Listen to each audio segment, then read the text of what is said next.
If you ask any individual, do you feel personally responsible for slavery? No one would say, in all intellectual honesty, yes, I do. It's about performing the breaking of the link between who we are now and who our ancestors used to be before. Actually, I'm not offended by these statues as a person of an ethnic minority. So, how do I explain, how would I convey that what is part of Western heritage, Western architecture, Western art, Western history is not something that could be deemed offensive to other people just because they happen to have a different skin color? You cannot go on telling people, you're white, therefore you're evil, without expecting that at some point there will be a reaction.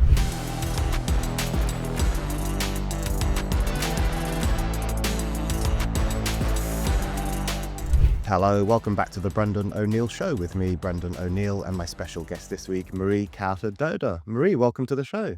Hello, Brendan. Thank you for having me.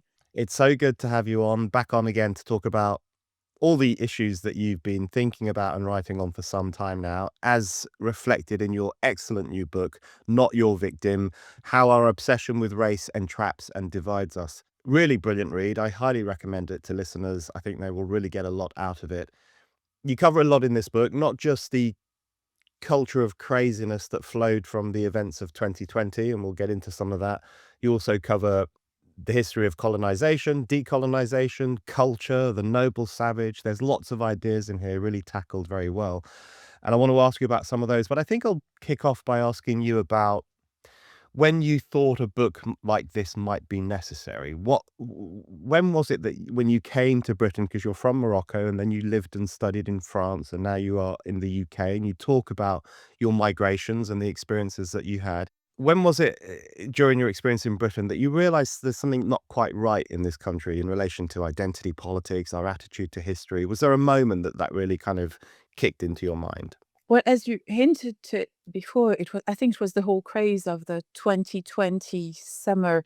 That was the Black Lives Matter wave, which, as you know, has had echoes in Oxford around the Rhodes statue, and elsewhere we have the Colston statue, many statues in the US.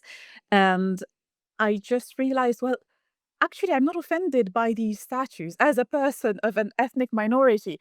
So, how do I explain, how would I convey that what is part of Western heritage, Western architecture, Western art, Western history is not something that could be deemed offensive to other people just because they happen to have a different skin color, or because their parents are from a different country, or because they are from a different ethnicity? So, um, given that, I thought it would be good to delve back a bit in my own memories, my own experience of immigration, how, well, one lands into a country and grows into appreciating it for the good and the bad that it has. And also, well, I wanted to share that with others, especially bearing in mind that many young people today, either, well, within the education system or just through the general mindset, are very likely to be exposed to just one side of the narrative, where everyone would assume that traces of heritage in Western countries are offensive, or are make immigrants or make people from ethnic minorities feel excluded. Starting out is never easy. Anyone who's launched a project, whether it's a business, a publication, or even a podcast, will know that feeling. You're committing time and money without any guarantee of things working out. That's where having the right infrastructure really matters. Shopify is the commerce platform behind millions of businesses around the world, from household names like Gymshark and Mattel to people just starting out with an idea and a laptop. One of the great things about Shopify is that you don't need to be a tech expert to get started. Its handy design studio comes with hundreds of ready-to-use templates, so you can build a professional-looking online shop without spending weeks wrestling with code. Shopify also helps you operate efficiently. Whether you're uploading products, managing inventory, or shipping internationally, it's all handled in one place, which means less time faffing around and more time actually running your business. Shopify also has a range of built-in marketing tools, from email campaigns to social media integrations, so you can reach customers without needing a full-time marketing department. They even offer AI tools to help write product descriptions, improve page headlines, and sharpen how your products are presented, which is useful if words aren't your strong suit. And you know that purple Shop Pay button you've probably seen everywhere? That's Shopify. It's trusted by millions of shoppers and designed to reduce abandoned carts, meaning more people actually follow through and buy. It's time to turn those what ifs into with Shopify today. Sign up for your £1 per month trial today at shopify.co.uk/Brendan. Go to shopify.co.uk/Brendan. That's shopify.co.uk/Brendan. Let's talk about 2020 in that case, because it really was a summer of madness. Some people will remember it. Some people, I think, are suffering quite understandably from lockdown amnesia, and they've kind of blocked out that period of time because it was so strange and unsettling. But you write about how there was a conflation of things. There was the coronavirus crisis and lockdown. There was also the killing of George Floyd in the US, which gave rise to the explosion of the BLM movement. And there was the increasing radicalization of identity politics. And you had you say in the book that you're not always a fan of the idea that there are super unprecedented, specific historic moments, but this felt like one of them, the conflation of those things and the craziness it gave rise to. How do you remember that period? What were the most striking features for you from that kind of, I guess, from the killing of George Floyd onwards and throughout the rest of that year? What was it that struck you about what was happening, not only in America, but in Britain as well? Well, as you were saying, I'm quite skeptical about seeing everything as, sort of massive, unprecedented, whatever. And most historians would tend to tell you that there are big events, but overall, everything can be seen as a crisis. However, one thing that has definitely changed in 2020 was that everyone was terminally online that spring, that summer, largely because of lockdown. So everything has been put online, work, education, etc., except for frontline workers, of course, which is quite a paradoxical situation where people who have the privilege to work from home and order their delivery or whatever food service, thanks to usually largely an immigrant population, would lecture people online about the fact that, oh, exploitation is bad and so on and so forth. So many things in identity politics sort of coalesced, merged around the murder of George Floyd. So a lot could be said, explored about the question of police violence in the United States, how many of the numbers would show that the impression people have is largely inflated in comparison with the reality of the numbers, because we have had for many years now a dominant narrative of all cops are bad, if not to use a worse word, that Black people in the United States are always suffering from the consequences of slavery, etc. So when George Floyd died, there was that huge wave online that ended up flooding into the streets because people had the impression that this was a cause worth fighting for.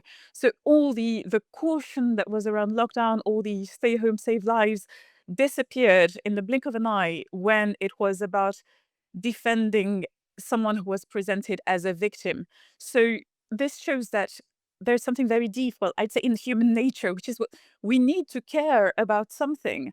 And the whole lockdown period was, well, you have to care for number one, stay home, and also do not contaminate anyone. So we're meant to care for one another. And I think paradoxically, being told that we are supposed to care for one another by being completely isolated, living our lives through screens, it ended up showing people that they had to go out and do something about it. So I'm sure that many people who went out on the street had very good intentions, but we have to see also the dynamics about why at that specific moment it was race and identity politics that put people outside and not other very worthy causes. That's a very good point. And you talk in your book about, you talk a lot in your book about statues. You talk about the place you're from, Morocco, a nation without statues. And then you talk about other countries like the UK, which has lots of statues. And in 2020, some of those got taken down. And it was You really do. Your book really reminded me of how crazy that moment was. So you have the killing of a black man by a police officer 4,000 miles away in the United States, and then suddenly a statue of Edward Colston in Bristol, you know, the former slaver slash philanthropist, gets torn down and thrown in a river by a mob of, you know, seemingly happy, gleeful people. It was such a strange reaction to an event on another continent. Tell us a bit about what you think that kind of focus on statues, and there was a ripping down of statues in the US as well. What did that tell us about this moment? What do you think was going on there in particular? But I think statues are an extremely strong element of the visual world. One probably doesn't think about it much in countries where you do have statues pretty much all over the place. So, Britain, France, there are statues. For someone coming from a place without statues, I suppose I'm even more aware of how powerful they are in terms of sending a message, of course, but also just as visual reminders that things have happened here. So, in the case of Colston, for instance, if we look at his biography, he's not the only man, not only in Britain, but just in the whole world, to have done these things. But he had that statue, and it's as though his statue had to pay the price of what all the things that anyone in this country had done in link to slavery. So it was the scapegoating of a solid, inanimate sculpture that was meant to, in a way, pay the price for something that happened, well, through the long 18th century. But the paradox is that if you look at the reason why Colston had a statue, the city of Bristol didn't want to celebrate the wonderful investor in slave trade. That was not the thing that they wanted to celebrate at all. The statue was erected after Colston's death, so during the Victorian period, where philanthropy was the great thing. So if you wanted to be celebrated, you had to make donations, found schools, found hospitals, and that's what Colston had done. So, in a country where there are no statues, it's very hard to find any visual traces of the benefactors, of the people who have marked the country through what they have done, either good or bad. And none of us can have a record of having done only good things, sadly enough. But at least having an image of that person that makes history a lot more concrete. It helps one being more grounded in the flow of what has been going on. So in Morocco, well, we had many dynasties, we had a huge empire, but we don't have anything to show for it because we cannot point to something saying, well, this was the Sultan from this to that period. And when we want to do that, we have to go back to works of art that have been either painted or drawn or sculpted by Western artists who came to visit, or when ambassadors of the Sharifian Empire would go either to Britain, France, Spain, and would be painted, well, their portrait would be painted there. So, in a way, we have to be grateful just for the very fact of having statues because it's the best way to learn about history. They do tell us the story of the country just as we walk around them. I love statues, personally speaking. I hate to see any of them being destroyed or torn down. You have this great line in the book where you talk about that moment when the Colston statue was turned down, and you said that it looked to you, I can't remember the exact line now, but it's incredibly evocative, where you say it looked like a group of people who have been taught to think that their country is racist and horrible, and Britain has a bad checkered history, and they were doing this almost to demonstrate their own innocence, to prove that they were aware of that problematic history, and they wanted to demonstrate before the eyes of the world that they were not part of it, and they were willing to tear down this icon of that problematic history. To what extent do you think it's driven by that kind of cult of self-flagellation, that kind of attempt to prove one's innocence in an era in which white people in particular, as you say in the book, are seen as being particularly problematic? Well, the problem that many people in the Western world face today is that the good that has been done by Western countries in history is completely obliterated by a narrative where everything that has been done by any white man is bad. So, for instance, when we talk about slavery, we never talk about the fact that it is largely through, well, thanks to the British Empire, that the slave trade in the Atlantic stopped. We never talk about the fact that in the case of French colonies, of course, terrible things did happen, but it is thanks to the French imposition of the rule of law that slavery formally ended in many of the countries where the French were. But now, I'd say for lack of that historical knowledge, after a whole generation of having spread that narrative of the West is bad, people aren't aware of that and they try to find themselves a sort of moral caution by saying today that they condemn these things that happened centuries ago. The problem is that there's something extremely performative about that and extremely gregarious, because if you ask any individual, the random liberal white person on the street, do you feel personally responsible for slavery? No one would say, in all intellectual honesty, yes, I do, but it will be about casting the blame on the previous generations. So it's about performing the breaking of the link between who we are now and who our ancestors used to be before, which is always a very dangerous thing to do, because it leads to a much deeper form of self-hatred than just acknowledging one's guilt for the bad things that are going on now.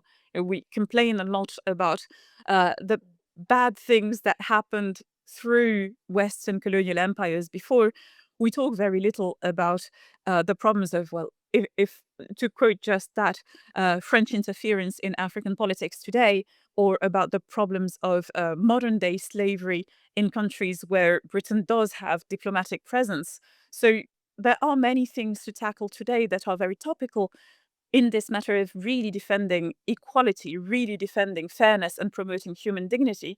But instead of doing that, many people would rather whine about things that happened a century ago because no one can hit them back. A statue cannot do anything if it's thrown and cast down. So there's something very paradoxical about that.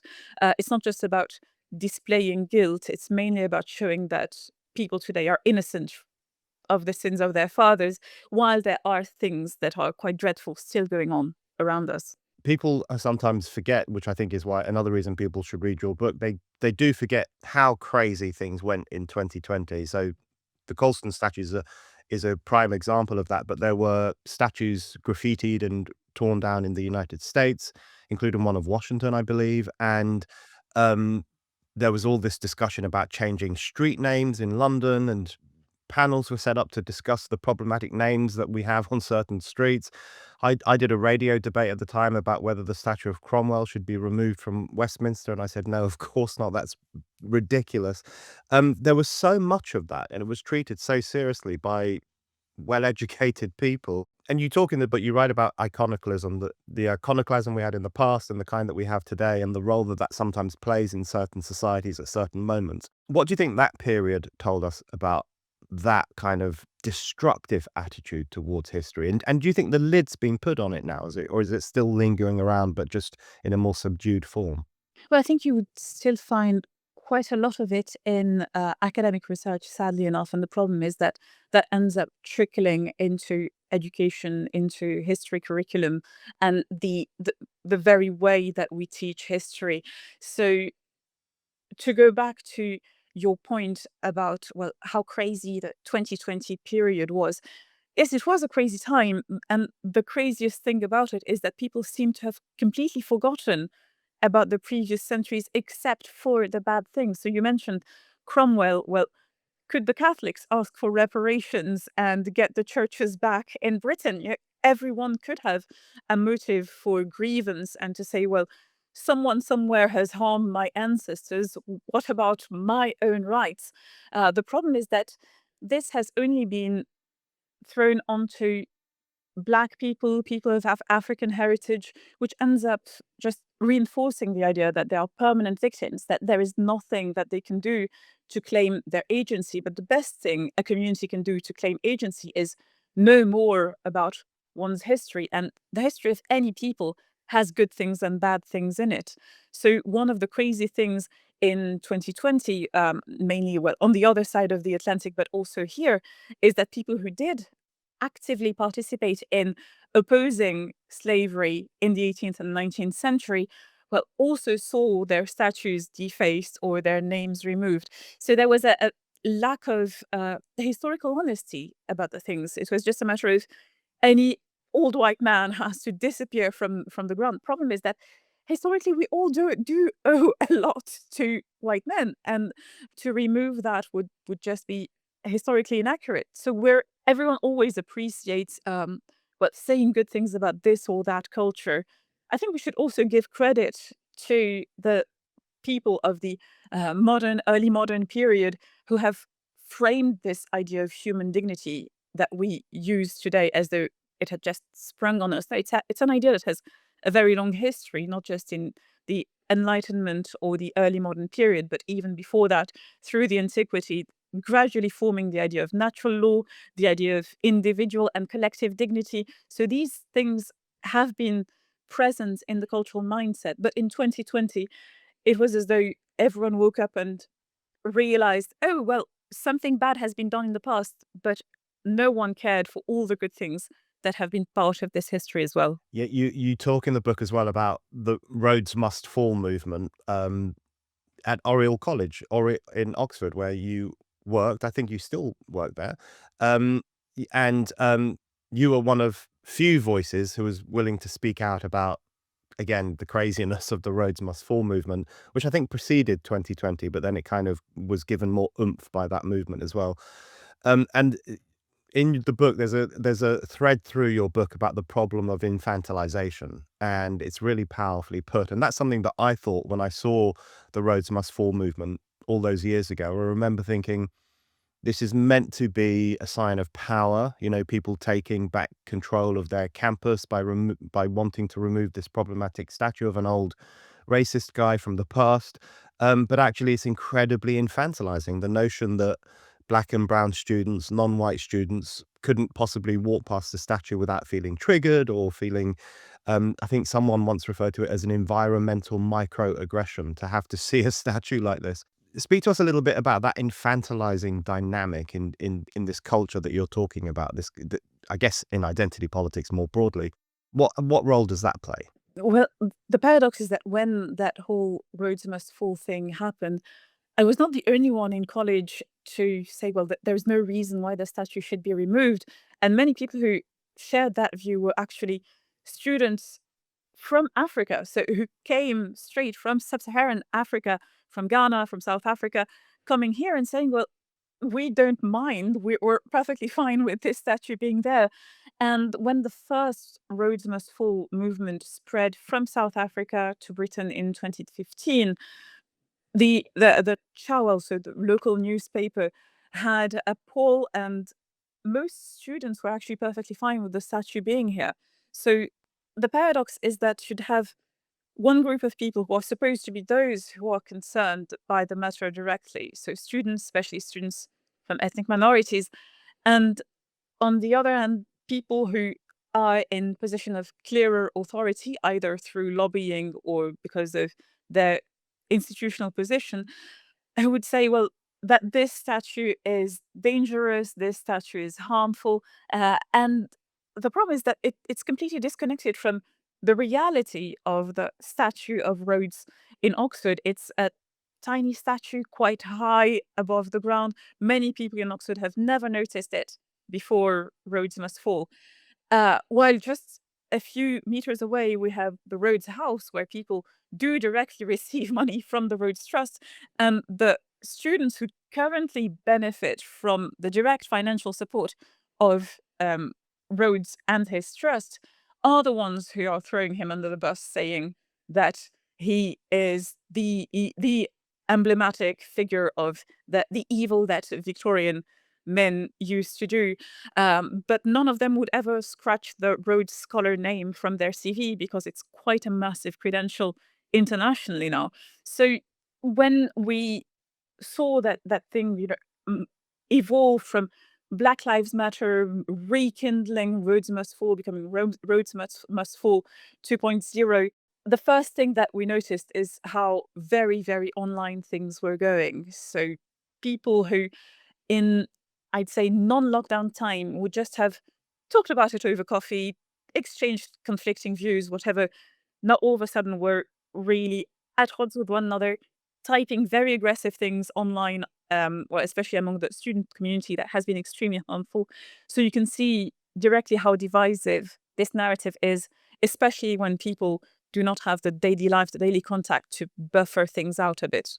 Yeah, there's some brilliant parts in your book where you talk about just how problematic it can be when there's a whole new generation that is very, very online, very digitally connected. You talk about the positives of that, being able to meet like-minded people, but also the downsides of it as well. In relation to the destruction of statues and that kind of period in the 2020s, of course, it went beyond statues, and there was the whole decolonisation movement. Decolonisation used to refer to the withdrawal of a colonial power from a nation and the process that that would require. Now it refers to, largely speaking, purging curriculum of problematic books or texts or ideas, and ensuring that students only have access to good ideas, proper ideas, or certainly to a wider breadth of global knowledge, as they would describe it. How much of a problem is the decolonization ideology in universities? Is that still happening? And is it really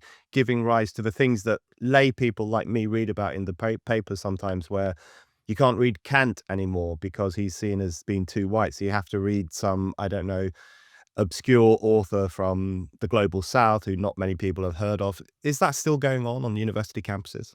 Well, it's still going on. However, as far as higher education is concerned, I'd say it's part of a more general dumbing down process. So it's not just about decolonizing. You also have the idea of having people from every possible minority, and you'd notice that in that context, women are supposed to be the minority as well. So it's about promoting the minorities instead of focusing on the canon.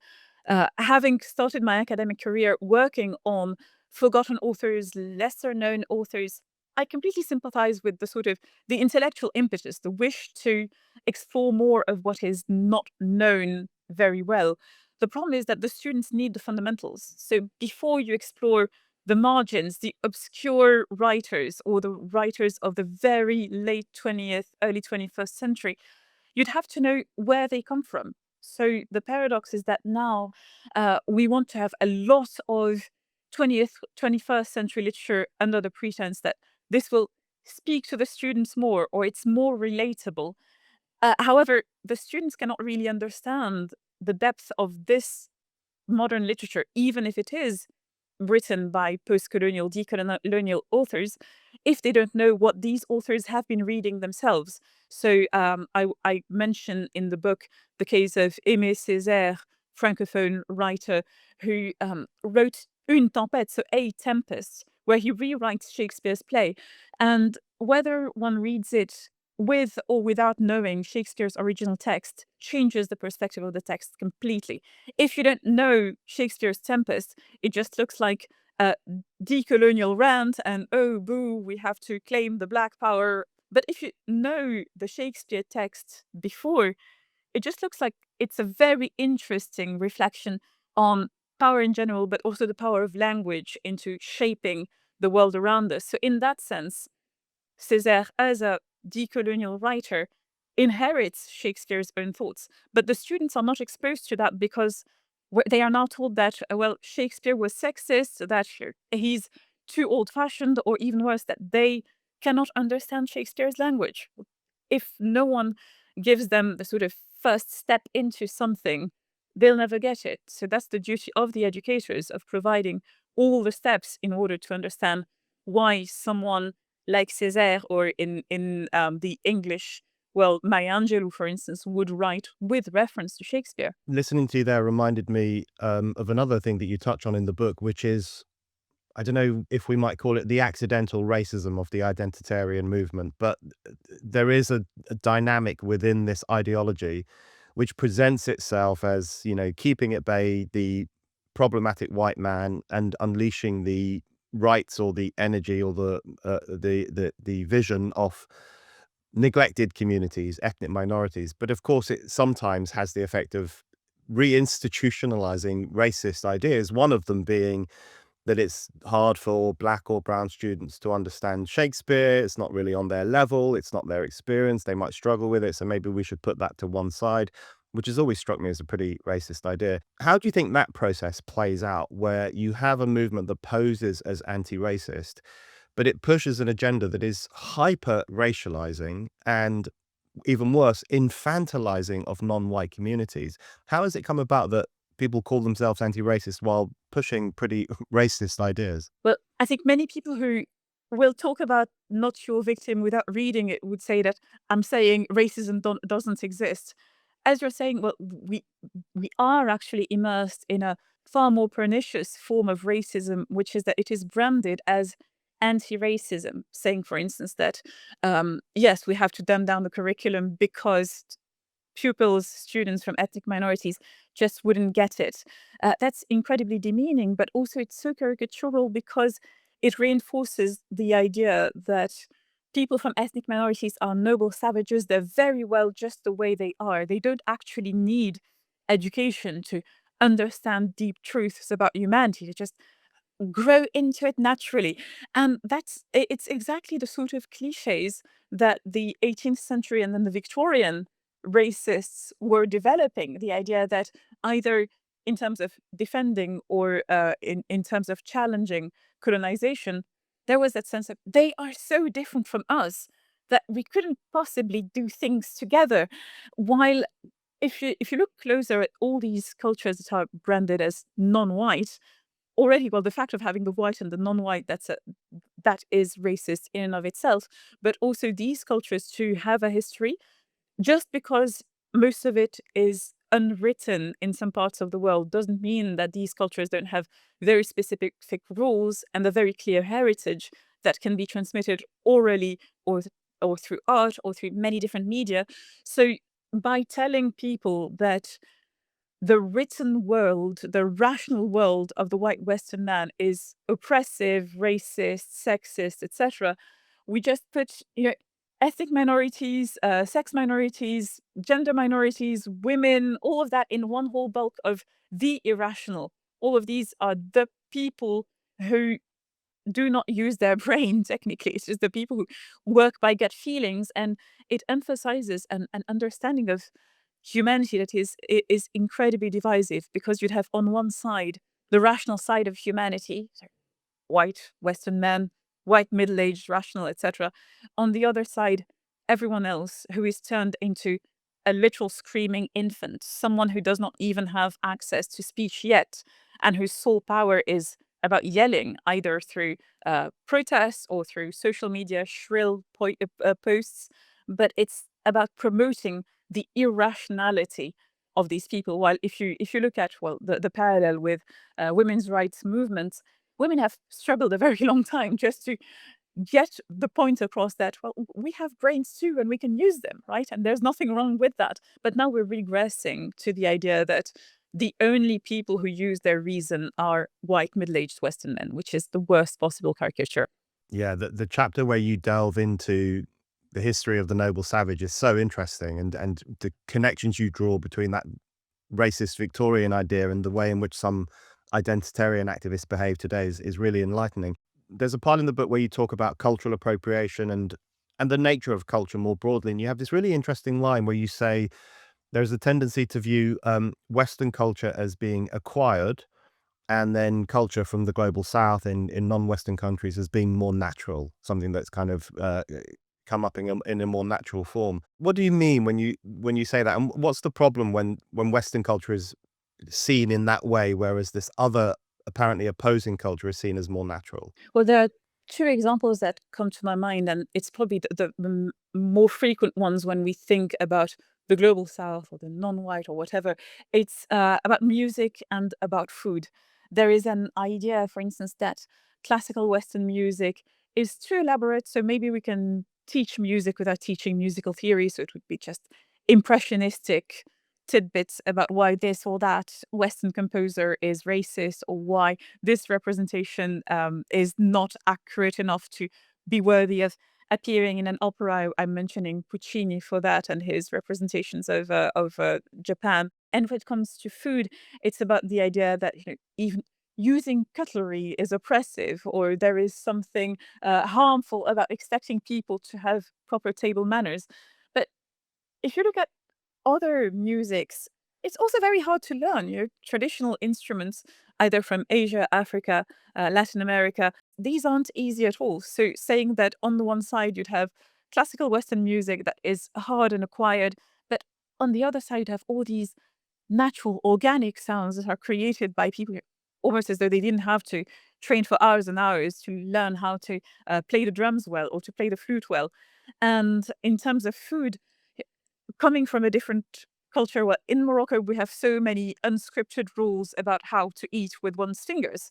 And going against one of these rules it would be just the same as you breaking the codes of a proper Victorian table. Someone will tut at you, and you'll just be considered less than because you don't have the codes of politeness. So just assuming that because these codes are different, people have them naturally is just as caricatural as saying, well, as if I were to tell you, you're white, therefore you must know how to play the piano, or of course you know how to deal your way through the silverware of a five-course dinner. So all of these things are acquired, and there's no harm about learning things. And I think we've given up on this idea that learning is good. Actually, we are not born knowing the things we know, and we owe something to the people who have transmitted them to us. Yeah, I'm always terrified at a five-course dinner. I never know which cutlery to use at which point. It's always Yeah, from the outside, then I top try down. to remember that as much as I can. One of the themes in your book is victimhood and the changing nature of victimhood. You talk about how in France, when you were living in France, that the term victim was often, I won't try to give the French pronunciation, but it was often used as a term of, as an insult. It was to indicate that someone was lacking in agency, lacking in drive. It was seen as not a good thing to be a victim, and certainly not to wallow in your victimhood. That's changed quite radically in lots of the West over the past few decades, and being a victim is now a means of accruing power, cultural influence.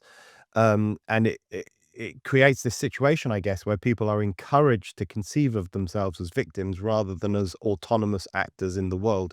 How do you think that's come about, and how destructive is the cult of victimhood likely to be in, I guess, in the long term in our societies? I think it's probably the worst thing that happened over the last 2 decades because, um, I don't know if any of our well, some of our listeners must remember the 90s. It wasn't that long ago. The bullies were bad, but it was also not seen as a good thing to let yourself be bullied. So if you let yourself be crushed, then it's on you. And this is not to cast the blame on the victim. Of course, bullying is bad, but there was that sense that one has to fight for oneself instead of just whining and complaining and putting the blame on others. Now, the problem is that, well, we have sort of integrated the fact that bullying is bad, and that's very good. The problem is that we have embraced at the same time the idea that it is good to be a victim. So I think it has two strands, a very modern origin, I'd say, rooted in popular culture of the 90s, the casting away of the bully, the revenge against the bully, but more deeply, and that's something specifically Western that has now become part of the global culture. The Christian heritage is what shifted the perspective from, well, I am powerful and I'm going to crush everything, to, well, actually, it's not good to crush everyone, and giving the model of a God who is himself crucified, victimized by others, scapegoated by others. So the problem is that in post-Christian Western countries, we have kept this idea that the victim is sacred. We have completely disconnected it from its theological depth, from the idea of honest repentance, from the idea of agency and responsibility in acknowledging that every individual is a sinner. But we have kept this sort of perfect model of the victim, and now anyone with victim status could claim anything. It explains a lot of the international conflicts that we have now. It explains particularly the situation in the Middle East, the very strange asymmetry between how people respond to the things going on in Gaza and how people respond to the things going on in Iran. The Iranians just break our current narrative of victimhood because, lo and behold, they are victimized by the people who are victims somewhere else. So go and figure that. In fact, humanity is complicated, and it is possible to be a victim and to do bad things to your own population. So the problem is that in the Western world, we have so deeply embraced the idea that anyone who is a victim needs to be protected that we lose track of reality and who actually did what in a less passionate narrative. And what do you think it does to the individual, this culture? I mean, naturally, there will be some individuals who bristle against it, and there will be some people who just haven't got the time for the culture of victimhood because they've got to go to work and earn money and keep a roof over the head of their family. So the politics of victimhood doesn't work for them because they actually need to demonstrate their capacity to earn money, to do a job, etc. But there are other sections of society for whom the politics of victimhood is quite useful. And they tend to be people, I guess, in the knowledge industry or in the activist class or maybe in the public sector. So there's a benefit, I guess, to playing that role and accruing the kind of social clout that can come with it. But doesn't it have a detrimental impact over the long term on individuals and how they conceive of themselves and their relations with other people? No, I think it is extremely harmful. You're absolutely right to say that some people would go through it just because, well, they have to earn their living. They don't have time to waste, well, complaining online or filming themselves crying in their car or this or that. However, when the people who use victimhood in order to gain status spread the narrative, and these are the people that you're most likely to see online having quite a wide audience, but when their voice is heard by more fragile people, teenagers, students, people whose social identity is still in formation, these more vulnerable people only get the narrative that, well, if you want to be liked, you have to be a victim. And this is extremely pernicious. I think, well, there's no harm in saying that our young people today are far more vulnerable than they used to be, largely because of online social media and all that. I think if social media had existed when I was a teenager, I'd have been terminally depressed because just living under permanent scrutiny from everyone is it's just such a hard thing.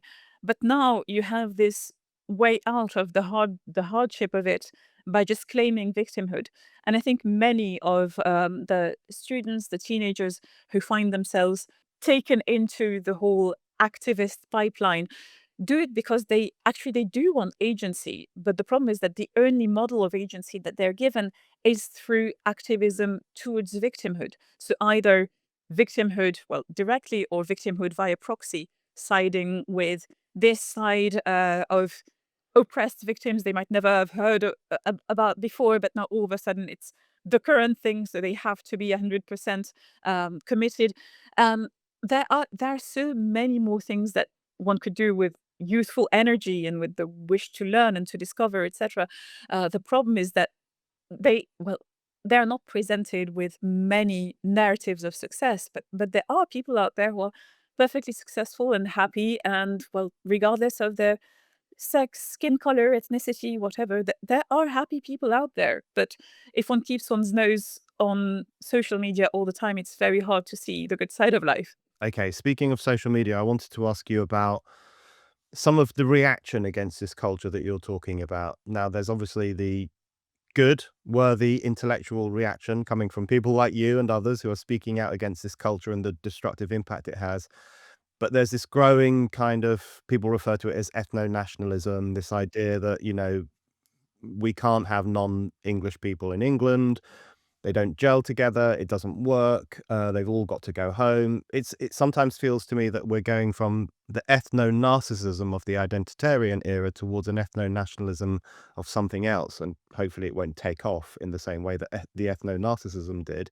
But in some ways, it's a logical response because if you have this hyper-racializing culture, then that's going to impact on people who want to have white pride or get rid of immigrants as well as impacting on others. What have you made of that response? Is that something that worries you? And how do you see it relating to all the culture and the ideas that you discuss in your book?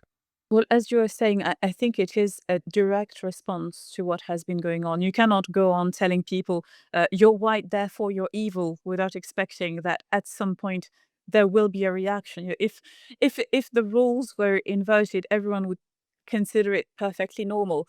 The problem is that now we have a form of ethno nationalism that merges with anti Semitism, that merges with concrete, well, good old-fashioned racism like we haven't seen it since I don't know when. So this is something that is going on right now. And well, going back to what I was saying about young people, it is a narrative of agency that is given them. So if you see the Groypers and how it is growing, well, that their equivalent in Britain is also inflating. There's a reason for that. No one in the political sphere has been defending the interests of white people as such. The problem is that without falling into the cliche of, well, the West was built by immigrants. Of course, that's not true. Though the West was out and about long before the mass immigration that we know today. Well, the problem is that if you promote this narrative that the only people deserving something in the country are foreigners, at some point people will claim their right on their own land, and there's nothing wrong with that. The trouble being that this tends to completely hide the possibility of a positive immigration. So, in comparison with France, Britain used to have quite an impressive track record of importing very successful Indian medics, African engineers. These were people who were actually very good at what they were doing. And while France, on the contrary, had a much less skilled, much less capable, and also much less culturally integrated immigration. All of that has been destroyed recently with mass immigration. And as a result, we do have people who focus on the failure of mass immigration without seeing that here. I'd say a small amount of immigration of goodwill is actually good for a country. It's well, in Morocco, we're just starting to have some sort of a positive immigration as well as illegal immigration, and it's exactly the same discourse that you have there. So believe it or not, now we do have Moroccan groypers who would rant against sub-Saharan immigrants. So yeah, we'd have to be very careful about how this narrative of all the things white people do are bad is now trickling into something that none of us wants, which is real hardcore racism. Yeah, very well put. Okay, Marie, my last question for you is on a big topic, cultural. But you use that term in the book. I think it's a very apt description of some of the things we've been talking about, the turning our back on our history, on our culture, on our literature, on our music, feeling that shame towards the history of the West does feel like a culturally moment. What do you think can be done to turn that around? Or do you see any reasons for optimism in the kind of pushback that does exist in certain parts of society? Do you think that cultural is inevitable, or can it be held at bay? That is a very good question. I'm very bad at prognosis in general. I thought in 2019 that the whole identity politics thing was going to die very soon. So don't ask me for prognostics on anything. But the question of cultural, well, it largely depends on the people, right? It's not a floating thing looming upon us. It's about uh, every individual's commitment to sharing and transmitting what one cares about. It's something that used to be the very purpose of education, the caring and the transmission, much more than a form of critique that ends up just destroying everything. So that's what I tried doing in Not Your Victim. I really tried to give a sense of the things that in the West, I feel, well, are not only worthy of being kept, but worthy of being celebrated. If I were saying that about any other culture, everyone would have said, yes, of course, that's normal. So I happen to be saying it about French and British culture. There are so many things here worth transmitting. And if the people here do not transmit them, then who will? So I do have a discount code for our listeners for Not Your Victim, a 30% discount code, which is MDV26. And I think that is valid on the Polity website, so through the publisher's website. So I suppose, yes, if anyone is interested in what is worth keeping in the West from the perspective of a recurring immigrant, well, do have a look at Not Your Victim and let me know what you think. Absolutely, they should definitely do that. It's a brilliant book. Marie, thank you very much.